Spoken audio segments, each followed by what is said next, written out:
High friends, welcome to Deepak's travelogues. இந்த வீடியோவில் என்ன பார்க்க போகிறேன்னா, நான் லேட்டஸ்ட்டாக சிக்மங்களூர் போனப்போ சென்னை டு பெங்களூர் ஃப்ளைட்டில் போனேன். அந்த ஃப்ளைட்டில் பார்த்தீங்கன்னா 1800 rupeesலேயே போயிட்டேன் நான். காஸ்ட் அவ்வளோதான் இருந்தது. இப்போ நீங்கள் பேடிஎம் போனீங்கன்னா நீங்கள் செக் பண்ணிங்கன்னா தெரியும் உங்களுக்கு 1800, 1900, 1600 டேட்டுக்கு தான் ரேட் மாறுது. ரொம்ப சார் ஏசி பஸ் ஈக்குவலாக தான் இந்த பஸ் லைட்டாக அதிகமாக இருக்குது. ஏசி பஸ்ஸை விட சென்னை டு ஏசி பஸ் காஸ்ட்டோட 300-400 அதிகமாக இருக்குது. அஃபோர்டபுள் காஸ்ட்டில் இருக்குது, நீங்கள் யூஸ் பண்ணிக்கோங்க. நாங்கள் புக் பண்ணிட்டு அங்கே போர்டிங் செக்இன் பண்ணிட்டு ஃப்ளைட் ஆகிட்டோம். ஜஸ்ட் ஒரு 40 minutes பெங்களூர் போய் ரீச் ஆகிட்டோம். நல்ல எக்ஸ்பீரியன்ஸாக அது எங்களுக்கு இது.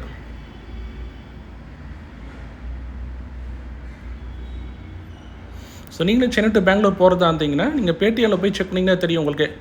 ரேட்ஸ் எல்லாம் முன்னாடி பண்ணி இன்னும் கம்மியாக கூட டிக்கெட்ஸ் கிடைக்கும் உங்களுக்கு. ஓகேங்களா? வீடியோ பிடிச்சா லைக், ஷேர், சப்ஸ்கிரைப் பண்ணுங்கள். தேங்க்யூ.